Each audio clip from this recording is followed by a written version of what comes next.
안녕하세요 여러분, 스누피홀릭입니다. 제가 지금부터 이야기를 하나 들려드릴게요.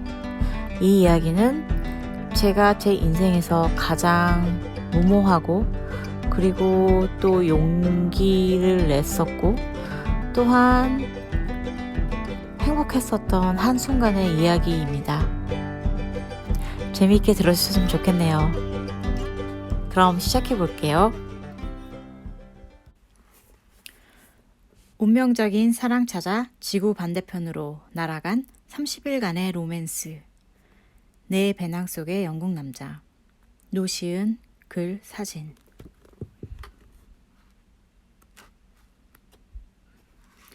내 배낭 속의 영국 남자. 프롤로그.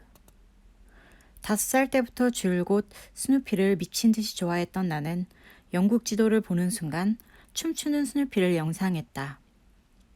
물론 어느 누구도 내 말을 귀담아 들어주지는 않았다.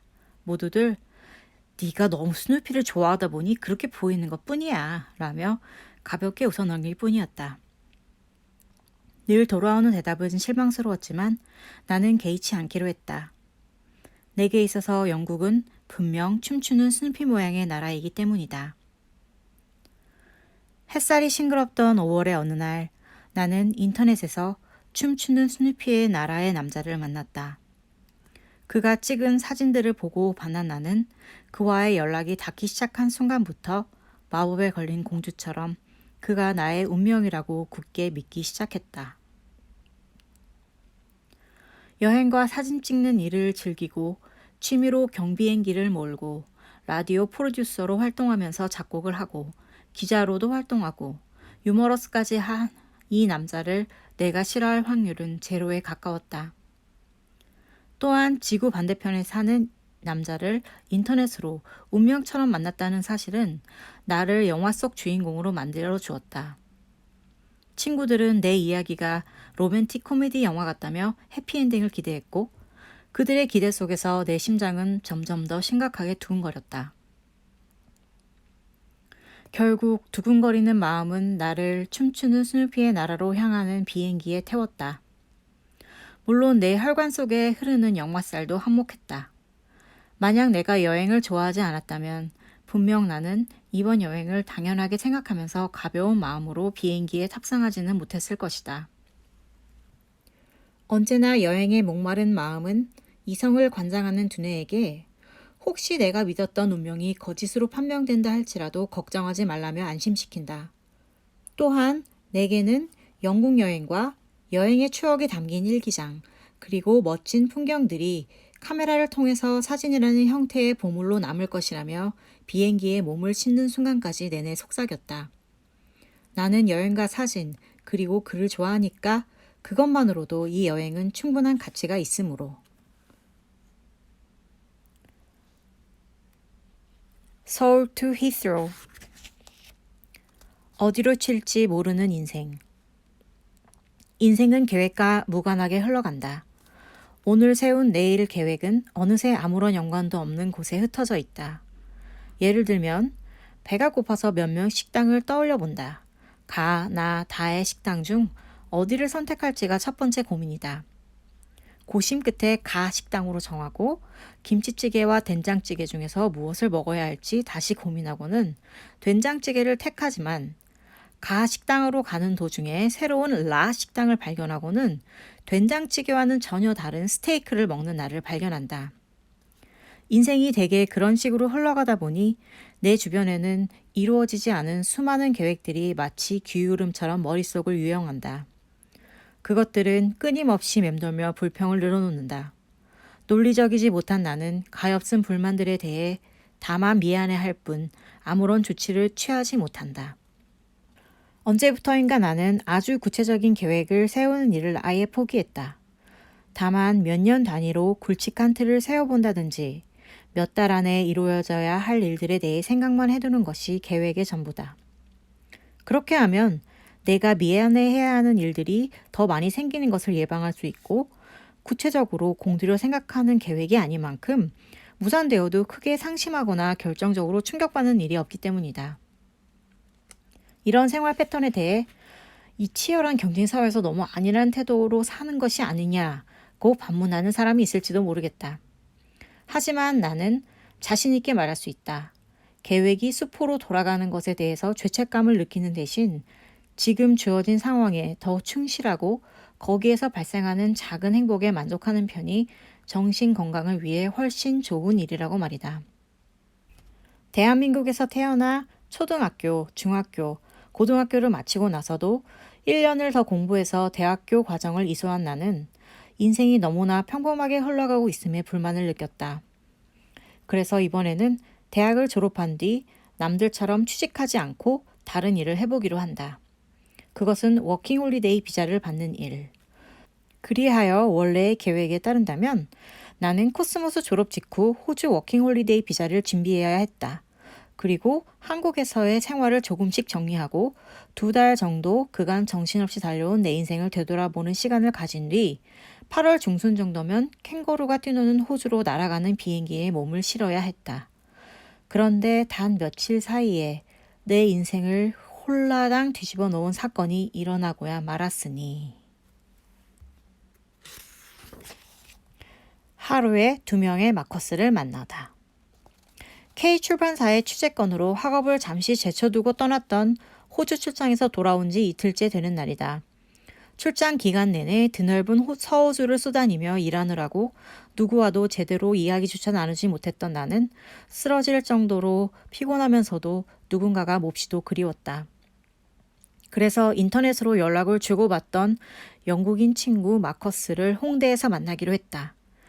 낯선 인물이지만 인터넷상의 이미지는 그리 나쁘지 않았기 때문에 그와 신나게 수다를 떨면 지친 마음이 풀릴 듯 싶었다. 그런데 자신을 영국 신사라고 주장하던 남자가 1시간이나 늦게 나타나서는 그다지 미안해하는 기색도 보이지 않는다. 더군다나 그 지저분한 옷차림은 어쩔 것인가. 시커먼 점퍼에 먼지가 잔뜩 묻은 가방을 들고 나타났는데 정말이지 난감했다. 물론 사람을 옷차림으로 판단해서는 안 되겠지만 클럽에 가기로 했다면 적어도 옷은 깔끔하게 입어주는 센스가 필요한 것 아닌가. 나는 그의 끔찍한 옷차림을 도무지 용서할 수가 없었다. 그리고 오프라인상에서는 첫 만남인데 미리 전화나 문자 메시지도 없이 1시간이나 상대를 기다리게 하는 것은 무슨 경우인가? 그럼에도 불구하고 나는 성격 좋은 미스코리아 미소를 유지하면서 다시 볼 일 없는 이 아이의 장단에 맞춰서 저녁 늦게까지 놀아주었다. 클럽에 가자고 졸라대는 그를 겨우 돌려보낸 후 지친 몸과 마음으로 집으로 돌아와서 가까스로 이메일을 확인한다. 그런데 새로운 메시지들 중에서 내가 무려 1달 동안이나 확인하지 않은 편지가 눈에 띈다. 어이없게도 보낸 사람의 이름이 마커스. 헉! 또 다른 마커스라니. 흔한 이름은 아닌데 말이야. 홍대 마커스 충격 사건에서 벗어나지 못한 나는 잠시 메시지를 읽지 않은 채 삭제하려고 심각하게 고민하다가 또 다른 마커스에게도 기회를 줘보기로 한다. 클릭. 안녕 루시. 나는 런던에서 사진작가로 활동 중인 마커스라고 해. 너 사진에 관심이 있다며? 내 웹사이트에 가면 내가 찍은 사진들을 볼 수 있을 거야. 런던에는 와봤니? 난 한국에 가본 적은 없지만 언젠가 가게 된다면 한국에서 사진 찍기 좋은 곳들을 소개해주지 않을래? 네가 행복했으면 좋겠다. 답장 기다릴게. 마커스. 하하하. 자기가 사진작가래. 네가 작가면 나도 작가다. 홈피도 아니고 웹사이트? 어디 한번 보자. 별걸 아니기만 해봐라. 실컷 비웃어줄 테다. 나는 그의 웹사이트를 클릭한다. 그러자 심상치 않게 멋진 타워브릿지의 야경이 등장한다. 녀석, 어디서 이런 멋진 사진을 다운받아가지고. 조금 더 둘러보는데 모든 사진들이 장난이 아니게 멋지다. 게다가 이 친구가 찍은 사진을 광고로 이용하는 광고주 명단 중에서 꽤 유명한 기업들도 눈에 띄었다. 오 마이 갓. 이 친구 정말 프로 작가였던 것이다. 갑자기 기가 팍 죽었다. 웹사이트를 둘러보면 볼수록 내 사진 실력은 절망적이라는 생각만 들었다. 난 어디 가서 사진 찍는다고 말하지 말아야겠다. 나는 훌륭한 그의 사진을 노려보며 절망의 나락으로 추락했다. 사실 주위에서 사진을 꽤 잘 찍는다는 칭찬에 고무되어 사진 쪽으로 공부해 보려고 했지만 바로 꼬랑지를 내리고 역시 아마추어로 남는 편이 정신건강을 위해서 좋겠다는 결론을 내린다. 그리고 퍼뜩 이럴 것이 아니라 이 사람을 친구로 삼아야겠다는 생각이 아주 간절해졌다. 안녕 마커스? 기억할지 모르겠는데 나 한국의 루시야. 서호주에 2달 동안 출장을 가 있느라고 내 이메일을 지금에서야 확인했어. 방금 내 웹사이트를 둘러보았는데 굉장히 인상적이더라. 너 정말 대단한 사진작가이던걸? 나 너랑 연락하며 친구로 지내고 싶어. 내 이메일을 알려줄게. 메신저 아이디이기도 하니까 원한다면 나를 추가해도 돼. 네 답장을 받을 수 있었으면 좋겠다. 잘 지내. 한 달이나 지났기 때문에 답장이 오지 않을 수도 있었지만 그래도 간절한 바람을 담아서 메일을 날렸다. 그런데 컴퓨터를 끄려는 순간 누군가 나를 자신의 대화 목록에 초과하고 싶어 하는데 수락하겠냐는 메시지창이 뜬다. 그였다. 메일을 보낸 지 채 30초도 지나지 않았는데 일어난 행운이다. 나는 주저없이 예스를 클릭한다. 그와의 대화창이 열린다. 우리는 서로에게 인사를 건넨다. 안녕? 안녕, 잘 지냈어? 이렇게 그 남자와 이 여자의 대화는 막이 오른다.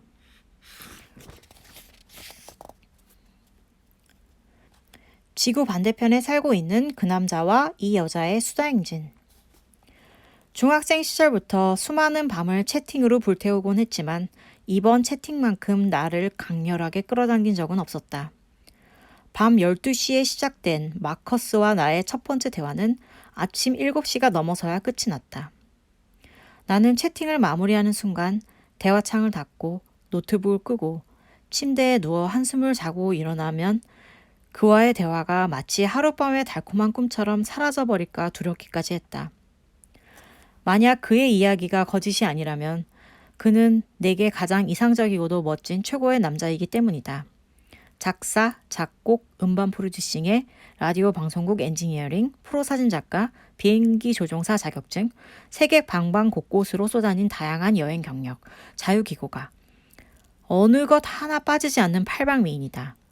그 중에서도 가장 마음에 들었던 것은 나처럼 여행을 가지 못하면 병이 나서 몸져놓는 라이프 스타일을 가지고 있다는 점이다.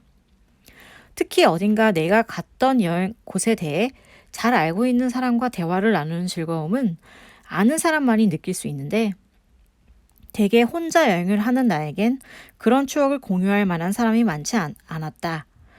하지만 신기하게도 마커스와는 공통적으로 다녀왔던 곳에 대해서 세세한 부분까지 이야기가 잘 통했다. 게다가 정말 신기했던 것은 그때는 서로 알지 못했지만 내가 런던에 있었을 때 그도 그곳에 있었고 미국 유타주에서도 호주에서도 함께 있었다는 사실이다. 그동안 시공을 함께한 그는 어쩌면 나의 진짜 운명일지도 모른다. 죽이 척척 맞아 쉴 새 없이 이어진 밤을 지새운 첫 번째 채팅은 뭐랄까. 마치 어린 시절 목욕탕에서 마셨던 오란씨의 달콤하면서도 짜릿한 기분처럼 조금은 지쳐있던 내 정신세계에 상쾌하고 신선한 에너지를 공급해 주었다. 재미있는 사실은 우리의 대화가 영국과 한국이라는 공간적 차이와 8시간이라는 시간적 차이에도 아랑곳하지 않고 적절하게 이어졌다는 것이다. 친절하게도 그 남자는 채팅창을 통해서 자기가 사는 집의 구조와 동네인 브릴의 풍차도 그려주었다. 달콤한 말들이 난무하고 얼굴이 빨개진 이모티콘들이 대화창을 떠다닌다. 이 여자, 미국에 있는 친구가 1년 전부터 사라고 귀찮게 노래를 불러도 꿋꿋하게 버텼던 웹캠을 그 남자를 만난 지 며칠 만에 사고, 그러는 동안 그 남자와 이 여자 사이에 심심치 않게 국제 전화가 오가고 지구 반대편에서 컴퓨터 앞에 앉아 시시콜콜한 이야기에서 심각한 이야기까지 거침없이 나누는 그 남자가 점점 이 여자의 기분 좋은 일상이 되어가고 있었다. 그런 와중에 아주 솔직한 그 남자가 애초에 이 여자에게 접근을 시도한 이유를 밝힌다. 다가오는 8월부터 약 9개월 동안 아시아 여행을 하는데 사진작가로서 이번 여행을 시작하게 될 그에게는 현지에서 통역을 도와주고 현지 정보를 제공해줄 도우미가 필요하다는 것이다. 그는 은근히 이 여자에게 그 역할을 맡기고 싶은 눈치다. 더군다나 그는 비행기표만 들고 런던으로 놀러 오면 베니스와 스코틀랜드에 데려다 주겠다며 끊임없이 강조했다. 이런, 8월부터 호주에 가려고 생각하고 있었는데 어떡하나. 하지만 이 멋진 친구가 한국에 와서 사진을 찍는다는데 도와주고 싶은 마음이 간절해지기도 했다. 뿐만 아니라 제2의 고향인 일본까지 따라가서 도우미를 해주며 내 사진 실력을 업그레이드하고 싶다는 발칙한 상상에까지 이르렀다. 영국에 가고 싶기도 하고 계획한 대로 호주에 가고 싶기도 하다. 하지만 두 가지 모두 선택하기에는 현실이 그리 녹록하지 않다. 나는 아직 경제적으로 독립하지 못한 상태였고 사실상 호주 워킹홀리데이를 통해서 독립하려 했기 때문에 이번 호주행은 나의 진로에 있어서 아주 중요한 출발점이기도 했다.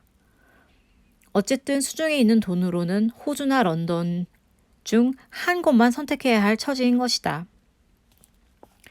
습관처럼 즉흥적으로 여행을 결심한 나는 결국 그의 마술에 휘말려 최면처럼 런던 여행을 선택한다.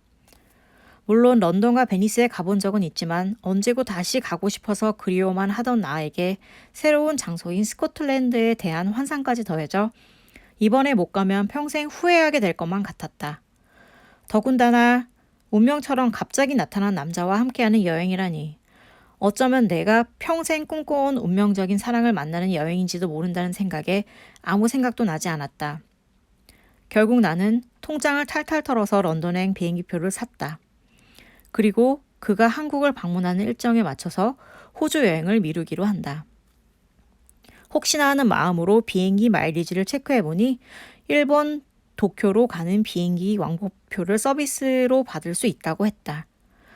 만약 내가 한국에서 그의 도우미를 해준다면 그는 일본 여행을 마친 뒤 한국으로 들어올 예정이었으므로 어차피 나는 한국에서 그를 기다려야 할 신세였다. 그러느니 함께 일본 여행을 한 뒤 한국으로 돌아오는 편이 나을 것 같다는 아주 구체적인 일본 여행까지 세우고 나니 설레는 마음이 봄날의 아지랑이처럼 피어올랐다. 물론 엄마는 낯선 남자와의 여행을 염려하셨지만 나는 엄마를 안심시켜드릴 만한 충분한 조건을 갖추고 있었다. 먼저 마커스의 집 주소와 전화번호, 직업 등 그가 사기꾼이 아니라는 확실한 정보들을 인터넷 정보 검색으로 확인할 수 있었다. 둘째, 그의 집에는 내가 머물 쾌적하고 넓은 손님방이 있었기에 영국의 살인적인 물가를 걱정하지 않아도 되었다. 셋째, 끼니 걱정 없이 맛있는 식사도 제공해주겠다고 약속했으니 굶어 죽진 않을 것이다. 또한 스코틀랜드와 베니스를 여행한 후 일본과 한국에서 도우미를 해주면 나에게 사진도 가르쳐주겠다고 했으니 한마디로 놓치면 평생 후회하는 절호의 기회인 것이다. 내 마음엔 벌써 일본에서 불어오는 바람이 일기 시작했다. 고백하자면 나에게는 심각한 역마살이 있다. 어릴 때부터 일본의 도쿄, 오사카, 교토, 아마미 오시마, 나가사키, 다카야마, 오키나와, 나고야, 나가노, 미국의 솔트레이크시티, 샌프란시스코, 산타로사, 시애틀, 호주의 다윈 지방을 제외한 전역과 뉴질랜드의 오클랜드, 로토루아, 중국의 베이징, 내몽고, 유럽의 11개국 등과 한국의 전국을 싸돌아다녔던 나는 오랫동안 여행을 하지 못하면 시름시름 앓기까지 한다. 처음에는 병원에서 각종 검사를 한 뒤 스트레스성 질병이라는 진단을 받았지만 신기하게도 여행을 하면 언제 그랬냐는 듯이 말끔하게 낫는다. 이런 딸을 아주 잘 아시는 엄마는 다시 애걸하는 눈빛을 거절하지 못하고 마지못해 입을 떼셨다. 다녀와. 하지만 이번이 정말 마지막이다. 떴다 그녀. 그리고 히스로 공항에서의 극적 산봉. 나 정말 미친 거 맞지? 하루가 꼬박 걸리는 비행기 안에서 내내 생각했다. 놀랍도록 대화가 잘 통하고 비슷한 걸 좋아하고 느낌이 좋다는 이유만으로 지구 반대편에 있는 남자와 한 달 내내 인터넷으로 수다를 떨고 그것으로도 모자라서 국제전화는 물론 지구 반대편으로 단숨에 날아가는 내가 그래도 용감하다며 스스로를 격려한다. 그리고 앞으로 3주 동안 객관적인 시각으로 봐서는 낯선 남자인 그와 함께 영국을 여행하고 운이 좋으면 베니스와 스코틀랜드는 물론 일본과 한국도 함께 여행할 것이다. 아무리 생각해봐도 미친 짓임이 분명했다. 나는 그를 위해 호주로 가는 일정까지 변경했으니 말이다. 그런데 왜 이제야 이런 생각들이 나를 괴롭히는 걸까? 비행기를 멈춰달라고 할 수도 없고 멈추다 하더라도 돌아나갈 나도 아니고.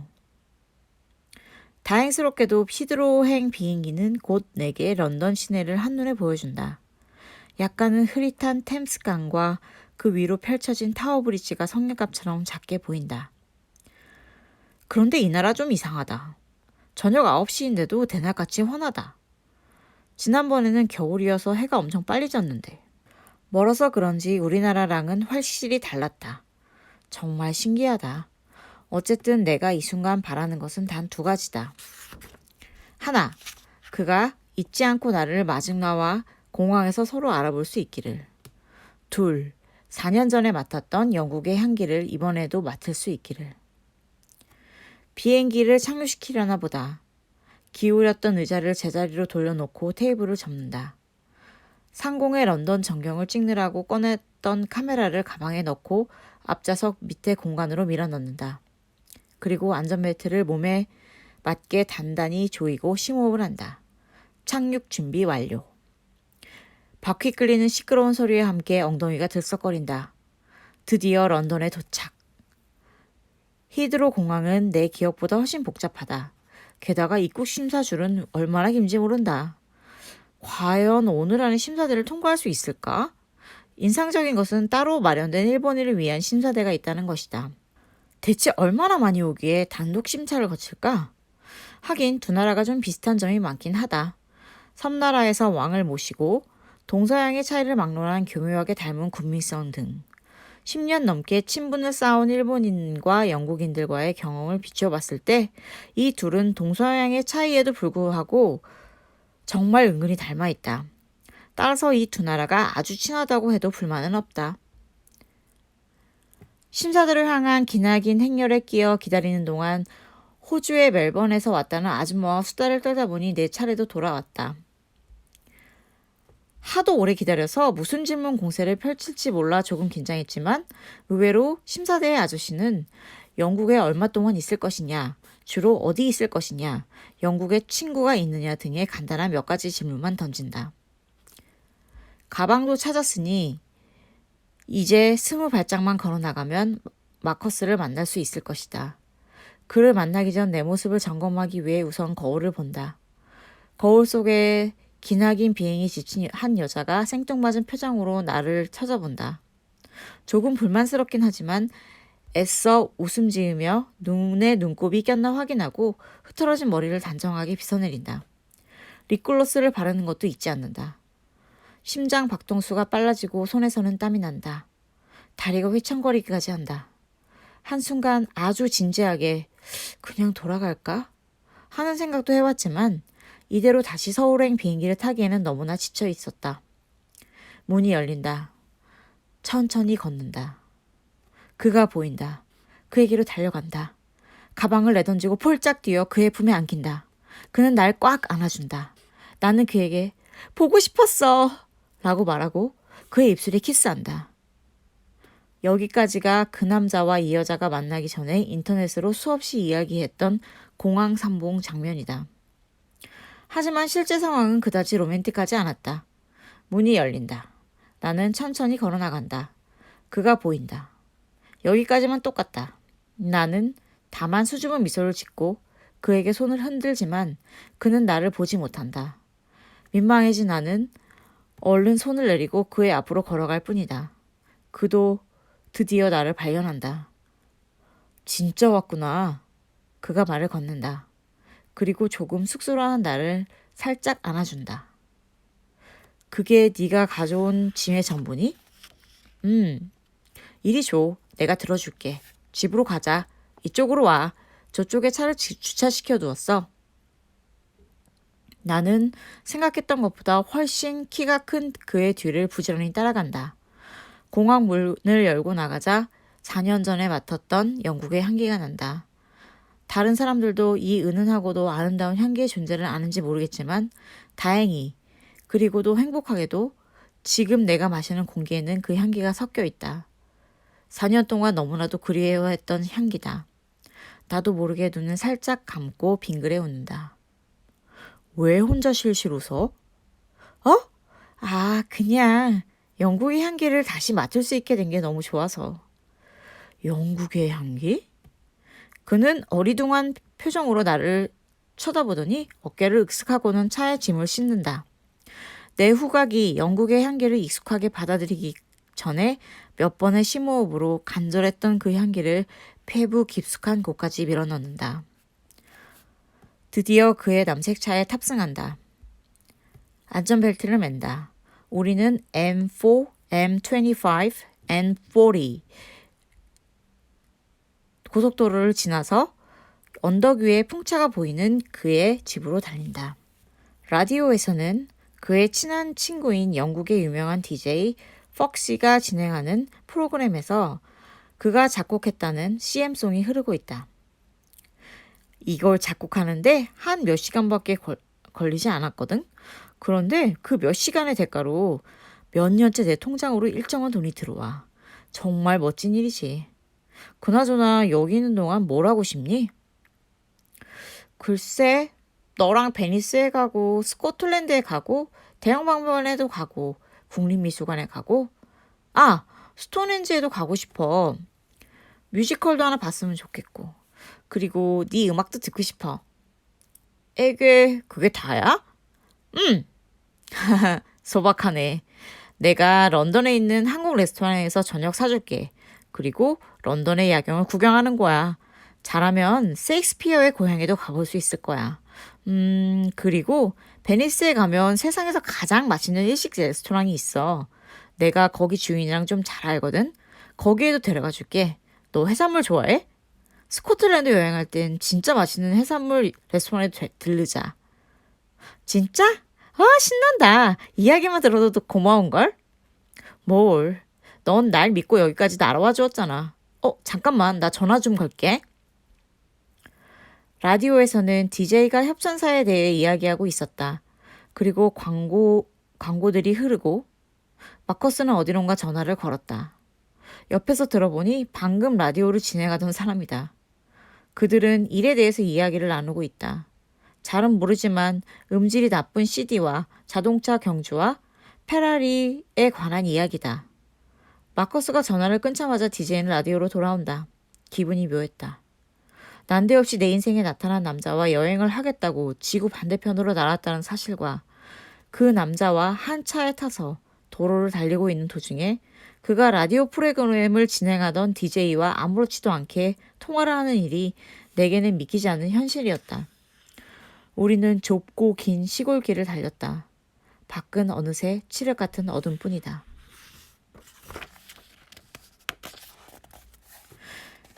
English breakfast. 어제는 분명 피곤했는데 깊이 잠들지 못하고 아침 일찍 일어나 번쩍 눈을 뜬다. 마커스가 어젯밤에 안내해준 낯선 방이다. 그러니까 나는 정말 영국으로 날아온 것이다. 혹시 마커스가 일어났나 하고 그의 방을 들여다보니 아직 쿨쿨 자고 있다. 약간 머쓱했지만 친구의 단잠을 깨고 싶지 않아서 조심스레 계단을 내려와 무얼 할까 고민했다. 소파에 앉아 멍하니 있다가 TV를 켰으나 구조가 특이한 위성 TV의 리모컨을 어떻게 작동해야 할지 몰라 파란 화면만 노래 보다가 포기했다. 채팅할 때 마커스가 차고에서 포켓볼을 친다는 이야기가 문득 생각났다. 주섬주섬 옷을 챙겨 입고 혼자 포켓볼을 치기 시작했다. 그런데 테이블이 상상한 것보다 너무 작았다. 당구장의 멋진 포켓볼 테이블도 아니었다. 구멍이 작은 데다가 그물이라서 넣기가 여간 힘든 게 아니었다. 물론 서툰 자의 푸념이라는 건 인정하지만 혼자서 모든 공을 넣는 데는 꽤 오랜 시간이 걸렸다. 두 번째 판을 칠까 말까 고민하는데 마커스가 등장했다. 잘 잤니?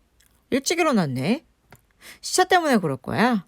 이따가 낮에 졸리면 또 자. 잘 돼가?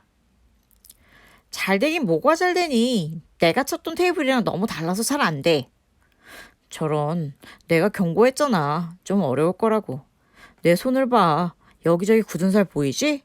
이게 다 이 테이블에서 연습하다가 이렇게 된 거라고. 그런데 이거 얼마 같아? 세상에, 도대체 얼마나 연습을 한 거야? 그리고 그런 걸 내가 어떻게 알아? 좀 비쌀 것 같은데?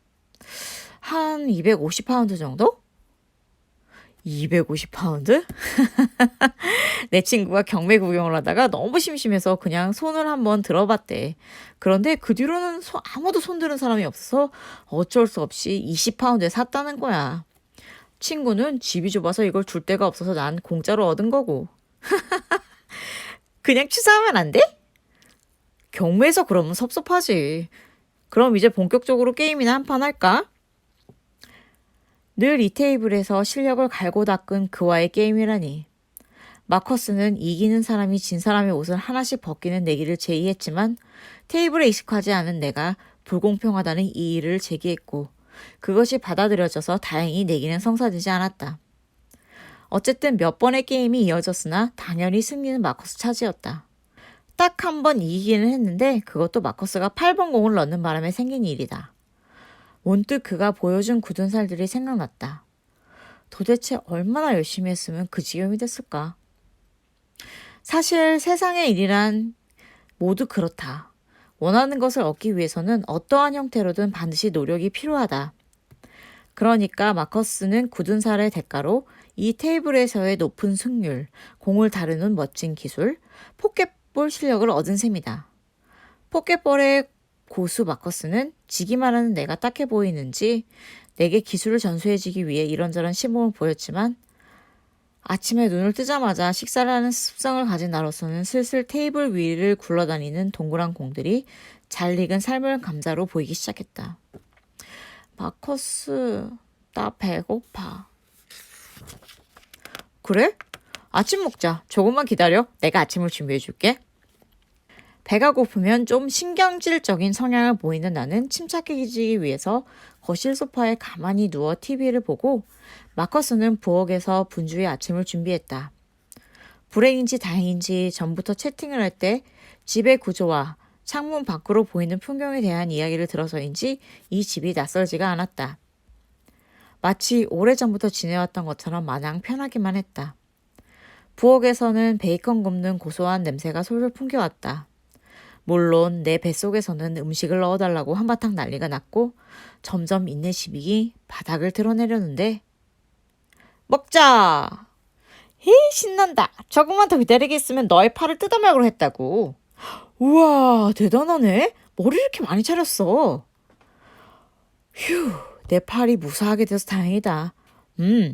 이건 여기에 달걀이랑 토스트가 더해지면 영국식 아침 식사인데 준비를 못했어. 미안해. 대신 주스 많이 마셔. 영국에서의 첫 번째 식사는 마커스가 만들어준 베이컨, 소세지, 콩, 버섯을 곁들인 영국식 아침 식사다. 다른 건 모르겠는데 음식이 따뜻하다는 것과 음식을 만들어준 사람의 마음이 따뜻하다는 것에 날아갈 듯 행복하다. 오늘 그가 차려준 거창한 영국식 아침 식사는 오늘이 처음이자 마지막이 될 것이다. 이후로는 밖에서 사 먹지 않는 이상 시리얼이나 요거트, 과일 혹은 토스트 같은 간단한 음식으로 배를 채워야 했으니까. 물론 영국에서 먹은 아침이니 그 역시 영국식 아침 식사겠지만 말이다. Welcome to Brill.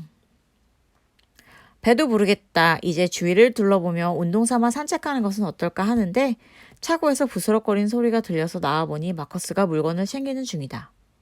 뭐해? 연 날리려고.